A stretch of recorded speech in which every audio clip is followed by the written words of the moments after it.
Welcome everyone to today's podcast.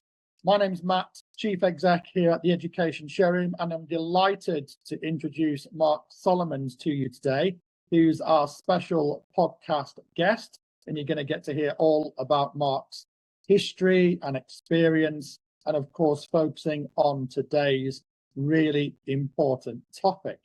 So whether you are listening on Spotify, watching on YouTube, or choose to do both over the next few days and weeks, you will know that the title of today's podcast is about blending data, so putting data at the heart of your school and or multi-academy trust, and therefore enabling you to foster a really positive well-being. And we all know how important mental health and well-being is in the sector, with it being so fast, furious, so pressurized, minimal time to do anything really apart from educating and raising the children of today. So putting data at the heart of fostering positive well-being in your school and or multi-academy trust.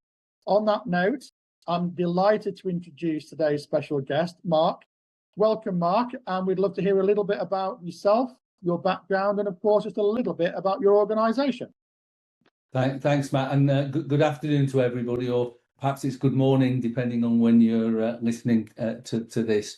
So just a very quick part about me, and just going back, I grew up in a teaching household. My mum was a primary school teacher, so I learned very early some of those challenges that were there. And I did actually think about becoming a teacher, and I don't know if people think I had a lucky escape, but I, after going to take a degree, not knowing what I wanted to do, I kind of fell into my first job, which was actually selling insurance, which I did for a year as a young 21-year-old head teacher to one of my clients. Can you imagine a youngster ringing people? But actually cold calling probably is the greatest thing that I ever did in terms of learning about some of those life lessons, resilience, persistence, focus. And I was lucky enough then to pick up a job as a graduate trainee in Halifax. And I just share that because of the contrast, I guess, of the support and training I got to be a leader compared to some of the things I've seen in education. And 3 years later, I was a branch manager, still very young, quite scary, not really, in many ways, not really up to the role. But I was very lucky. I got a fantastic boss, Terry Folds. I'll give him a shout out. Very old now. None of you will know him, but I was lucky enough to get him as a mentor and someone who really taught me. Without him, I've no idea where I would have ended up. And again, that's just some of those life lessons. The importance of a support network, of people having your back and looking out for you is really come up. And I'll jump then very quickly through lots of roles to my last corporate role, which was retail director for Sainsbury's Bank. So I looked after the bank across all Sainsbury's estates and had quite a large national team. And again, the lessons for there were bringing three cultures together, because it was a joint venture, and how important it is to bring people with you. And I guess that's some of the things that a lot of Matts, a lot of founders, they bring schools on and various bits. So lots of kind of compare and contrast things from the different lives. And then in 2006, I was at Cranfield on a course where I did my MBA. I was lucky enough to get that paid for by Halifax as well. So, and I met the then vice chair of the British Olympic Association, because people are probably wondering, well, how the heck did you suddenly get into schools? And through him and his vision of taking Olympians into schools as part of the 2012 Games to help young people become an Olympian in any field of their choice, kind of grabbed my attention. I said I'd help. And I helped him found, so I was a co-founder of a national charity which took Olympians in, served about 300,000 students as part of the programme. And that's how I got into schools. And I've now been working with schools for nearly 18 years. So hopefully people are sitting there thinking I've done my penitence for the 23 years I did in retail banking. And originally leadership coaching, culture work, but I also created a 17-lesson character education program for young people, and kind of worked through moving more and more towards focusing on staff, where staff wellbeing came out. Written a couple of books, the first on resilience in the classroom, but the latest published by Routledge, which was about building a culture of staff wellbeing. And kind of that took us into that work where I've been with Welbee, which is very much around staff wellbeing measurement and improvement, and then more latterly adding edu intelligence to that, which is really about how do you take whole school data and feedback and really make sense of that to help busy people to very quickly analyze things, see what the key insights are, and take action. So hopefully that's kind of how I got here. Yeah, thanks, Mark. FYI, I was also at the Halifax Bank. Oh yeah. We got more. Well, we didn't know that, so we can have a beer and have a chat about our experience. I don't think we did. Yeah. That I was in Leeds. Where were you based? So I'm from Huddersfield, but as it happened, when I was offered my job and I had to put preferences, I kind of put West Yorkshire, Midlands, where I went to university, and London, and they sent me to Aldershot. So my first job was Aldershot. It does have its advantages because I met my wife within the next year or the next till position, and we've been together 37, 38 years, you know. So and I've done 40 years of work. So hopefully that's more 40 years of experience rather than 1 year 40 times. And obviously I think I packed a lot into it. But so my family's still back there. I still visit. But my first job was in Leeds, so Confederation Life Insurance Company, just by the town hall, is where I had my first job for a year. So they small world. I was at Halifax for just shy of 4 years. Very happy time. So, but back onto the main topic of today. Let's start off with the why. I guess the why question. Why is it important, Mark, that school and multi-academy trust leaders have a culture of well-being, and therefore as a part of the culture to have the ability to use data to help them understand well-being and to positively influence and positively impact the well-being for themselves as well as their staff? Obviously, it's important for everybody. But why is that more important now than ever before in the education sphere, Mark?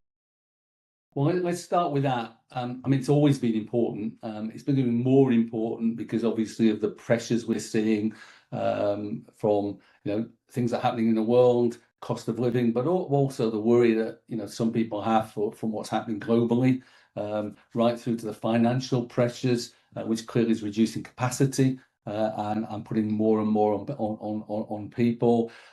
Just reading the press, when you see the escalating challenges of SEND and attendance and pupil behaviour, plus, and coming from the right place, but things like the Teacher Wellbeing Index, which every year just says it's just as bad, it's just as bad. All those things must be putting incredible pressure on, and I read other kind of forums like, shout out to Head Teacher Chat, and I often read from their anonymous members and a number of head teachers and senior leaders who have had enough. And clearly the fact this is going on, we need to take some stock. We need to find new solutions and better ways, because I don't think there's anybody out there that doesn't believe that staff wellbeing is important. But ultimately, it's how do they find the time? How do they have the capacity? And you made a really good point as well that, when we sometimes talk about this, and as I'm sure I will today, about the need for leaders to take action, we have to remember they are also staff, as you said, and who's supporting them through this. And, we try and do that, but it will come over, I'm sure, sometimes that everything's on their shoulders and, this is all about them doing things. And to a degree, it is true, because when you're in a leadership position, as I was, through my life, things do fall on you to take action. You are about creating the culture, irrespective of those challenges and differences that come from outside. And I guess it goes with the stripes and the pay packet. People may not think they get paid enough for it, but it kind of goes with that. So I think it's just important to say that. And coming on to the rest of the question, talking about the why, at the end of the day, people just want to feel valued. They want to feel, I guess, some love. They want to feel listened to, and there are ways of doing that. And I always think of staff wellbeing as it's like building a house, and it's about putting those foundations down. And those foundations are, in at one respect, quite simple things, because they are about the behaviours of leaders, irrespective of how busy they are. Actually, when I'm on a one-on-one with a person, how do I behave? How do I find time? Because probably the quickest win for people is about praise and recognition, but doing it in the moment, managing by walking about, and again, contrasting things. It's probably the biggest, as well as my great boss. I had a course, and one of those courses was managing by walking about. I was actually trained how to walk around and give praise.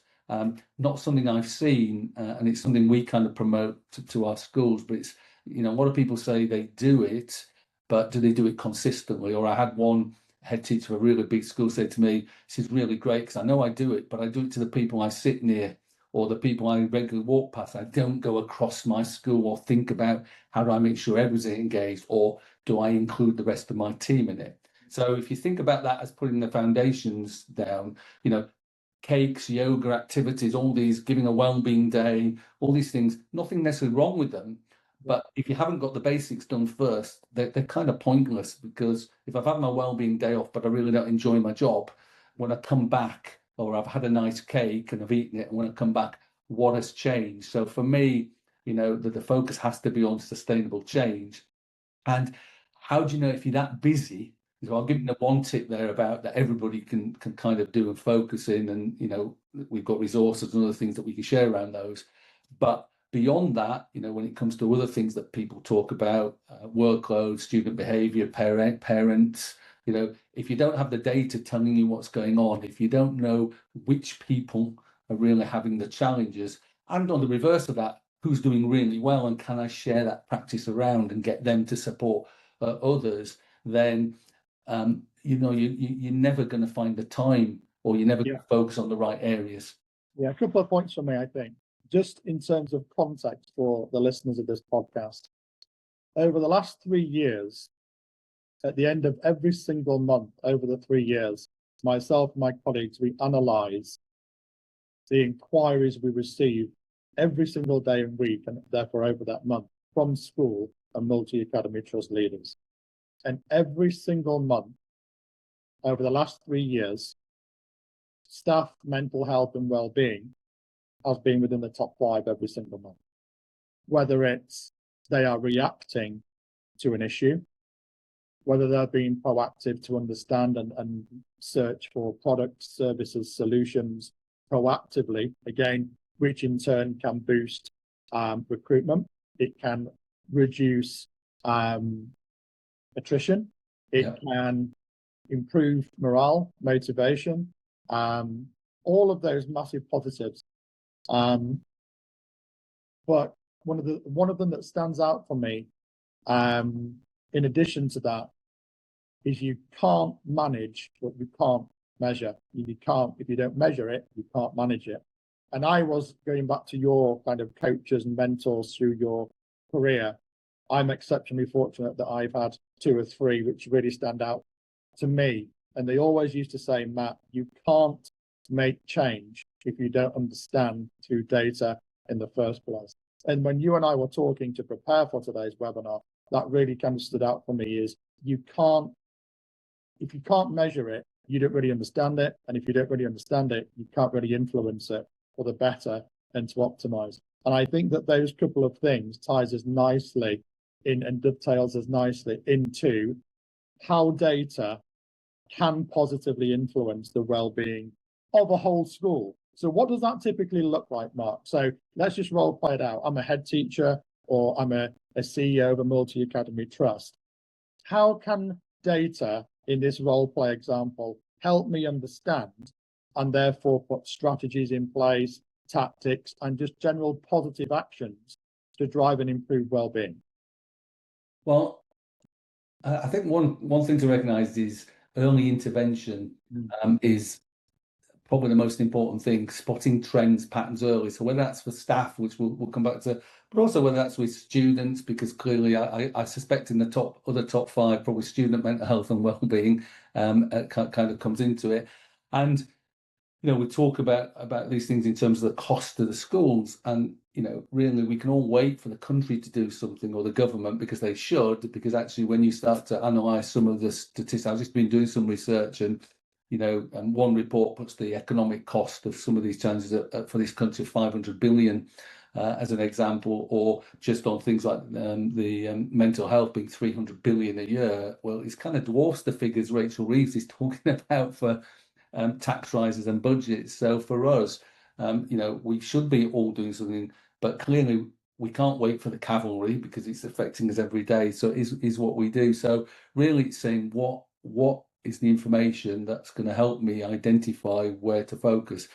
And clearly schools have got a lot of data. I don't think there's any problems with data in schools, and perhaps making sense of it. And maybe in the last bit, I'll talk a little bit about that. But the key thing is, so if you're looking purely at staff well-being, what are the kind of triggers or things that you can look at, and clearly knowing when people are likely to leave, for example, having a succession plan and really identifying those things, but doing it really properly, and particularly for a trust where actually you can retain staff across schools and think about it, attendance or absence in the case of staff, where are they doing, return to work interviews.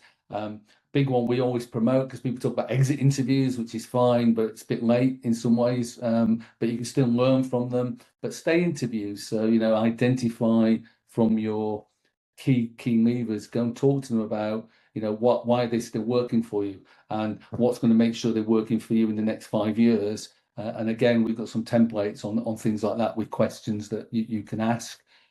It's all data, it's all pulling in. So that's your starting point. What data have you got in your school on? What is it telling you? And can you identify patterns from it? Now, of course, people have got things in disparate systems, and sometimes and spreadsheets, I should say, and sometimes it's that job of who's going to do this and have they got the skills, and again, that's something we're trying to tackle by kind of centralizing this data through Edu Intelligence, which we'll come on to. So that's one area of data. Clearly, the second piece of data to add to that is what do your staff think? And indeed, if you're looking more widely, what do your students think? What do your parents think? And how do I get that information? Now, I think the last stats I saw were something like 70+% of schools, trusts do that data collection exercise themselves. And that's fine. I'd encourage people to do it.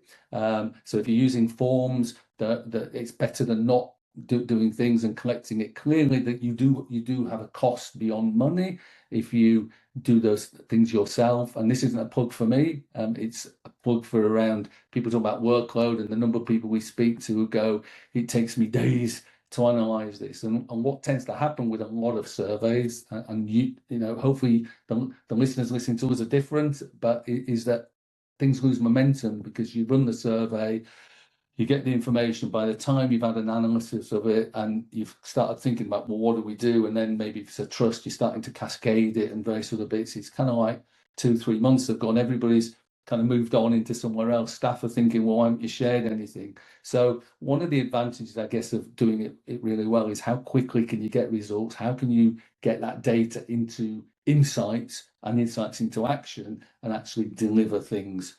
So however you do it, because that's the key thing, isn't it? It's not about running a survey. It's not about collecting data. It's all about what am I going to do with it? So why do I need that information? How do I use that information to take action? And then clearly the next bit is, how do I keep collecting data around the actions I've taken to prove that I've had an impact and that actually what we've done was worthwhile or not? And if it wasn't worthwhile, that's fine, don't do it. But because you can't guarantee everything you plan is going to be successful, life will be wonderful if that happened. But at least if you know something's not happening, you can go back and review it, you can check it. And the other thing I would just give as a tip as well to people is make sure you do follow up regularly, because probably one of the biggest failures isn't that people don't do things that don't work. It's the fact that they think they've worked and they move on to something else and they don't embed practices. Yeah, I just want to drill down or double down on a particular part, which I think the listeners will really benefit from. Yeah. When we're talking about the questions, so the questions that drive into the survey, can you give us an example of what some good questions might be, which the listeners may want to consider, where would they get really good learnings from, really good feedback, and then enable them to turn those into insights and ultimately actions? So we're fans. I mean, our original survey tool took the health and safety executives indicator tool. So we're big fans of finding surveys that have got an evidence base and questions that have got an evidence base. rather than just creating your own. So the first thing I would say is, rather than what the question is actually, has it got some reason for asking it? Is there some evidence behind why you'd ask it? And that it has. So in the case of the survey I mentioned, it's got a really good evidence base around the if you ask that question, you ask it consistently, will you get similar responses? So if you're tracking it, so that's one thing. The second thing is to make sure that if you're going to ask questions and you're going to check on it through a survey again, to keep asking the same questions, at least in a core, because what often happens is people ask questions and go, let's go and ask them completely different questions. But the really key things are, it's back to what lots of good teachers will know actually, which is, good open questions that elicit the information that you want. So not closed, not leading, not getting people to tell you the feedback that you want. We do have a guide. Again, I've got resources on a guide where to running a survey, not through us, but just to running a survey and to think about the kind of questions that you want to run. So that's it, right? I'm trying to think of exact, but it is kind of those questions around, my line manager encourages me at work, for instance, is one of the evidence-based questions. And the key thing is to understand what that means, and the fact that that's got an evidence built to it, so we know when it's asked, and we can benchmark that particular question, so we know when staff respond what good kind of looks like. Yeah, listeners, you're very, very welcome to contact Mark, and Mark will be sharing his contact details at the end of the podcast today if you would like to get your hands on this question guide, which sounds like a very, very useful resource. So I'd recommend getting in touch with Mark and having a look at that guide. Mark, if we can say, and also things like stay interview questions. So anything I talk about, we willingly give them for free, no obligations. You don't have to sign up for anything. If you contact me, I'll just ping them to you. Sure. Mark, let's have a chat about Edu, your side of your business. So Edu Intelligence / Wellbeing. If you can just share with the listeners just a little bit about how your solution is helping schools and multi-academy trusts in this exact area across the country, Mark, please. Yeah. So I think what I've been saying, the most important thing for us, and always has been, it's why we won a lot of education resource awards, it's always been about not the survey, because there are a lot of good survey providers. We're one of them. They can use survey builders. We can all run pretty good surveys. Yes, we've all got slight tweaks on them. I like to think we're one of the better ones, and we're certainly one of the most inclusive ones, because you can take our surveys in 149 languages. You can children can use a widget on it, so text to image for those in SEND particularly, that. There's text to speech and speech to text, so there's kind of things that make it really easy for people with more complex needs or harder to reach to take surveys. So I think there are things that hopefully differentiate us, but lots of people can run surveys. The key thing is when the survey shuts, what happens then? Because our focus has always been actually, how do we put intelligence into the hands of the customer so that busy people can see the insights without having to spend weeks or days or weeks kind of looking through charts and trying to work out what does that mean. And I know this happens a lot because people tell me, or once I've done that analysis, I go, okay, what actions do I take? So we've always, even pre-AI days, we've always using rules and various other bits, recommended actions based on scores. And I think that's really important. I still think it's what differentiates us a bit. Edu Intelligence, I'm very fortunate in the business that I have, and I'll give a shout out to him, and feel free to connect to him or me on LinkedIn, a chap called Tim Handley, who's our head of product and AI. He's a real genius. I mean, we know our AI recommendations and things are leading the way. But what's really interesting for the sector is that he is 4 years ago, he's a former head teacher. He was a maths teacher. So he brings a level of insight for us that's incredible, to find someone with a skill set that had that and actually self-taught. But a lot of our tech stack people come to him for advice. DeepMind invited him to he did a CTO roundtable with DeepMind, for those that know DeepMind, the Google kind of business. So he's kind of building a nice little reputation. for himself, and hands off anybody because he's committed to us, so that's good. But the fact that he's there means that now AI is coming, we've really been able to ratchet up our game. So for us, it's about when that survey shuts, we do the analysis. It's done for you. Literally the minute it shuts, you've got an analysis highlighting the key insights. You've got recommended actions, and if you're a trust, that's not just for the trust. Every school has their own kind of access point to it. So as well as those schools individually, as well as the trust beings that run their own surveys, you're getting all your data in one place. The other thing we've done is connect that stakeholder data to your MIS, so that actually every piece of information is analysed by key characteristics from there. So if you remember what I said at the beginning, if you can't target or measure, now we can measure right down to send, to pupil premium, to any characteristic for staff, student, or parent in MAS, and you can upload your key strategic documents. So again, when your answers come, it kind of gives you actions relating to what you've said your plans are, what's in your policies. So it really is tailored to your setting. So for us, that's what we've been focusing on. How do we reduce workload? How do we get people not just to run service, but to use the data they've already got?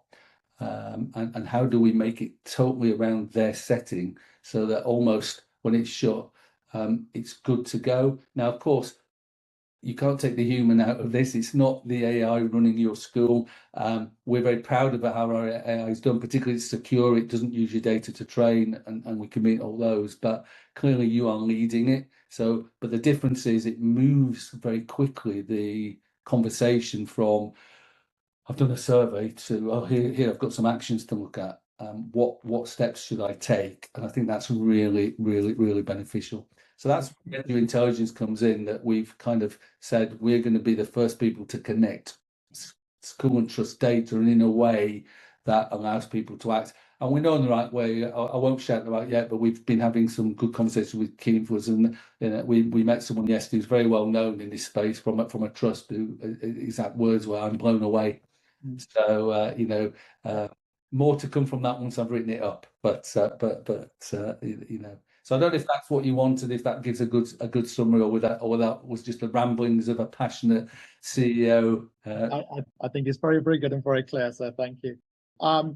Just to repeat my learnings, is you can't manage what you can't measure, and we're talking about the importance of what data can bring to understanding and actioning and creating a culture and immediate steps and keeping it sustainable. So they're the key things that have really stood out for me over the course of this podcast so far. Mark, would you mind sharing with the listeners, whether it's on Spotify or YouTube, your contact details and website?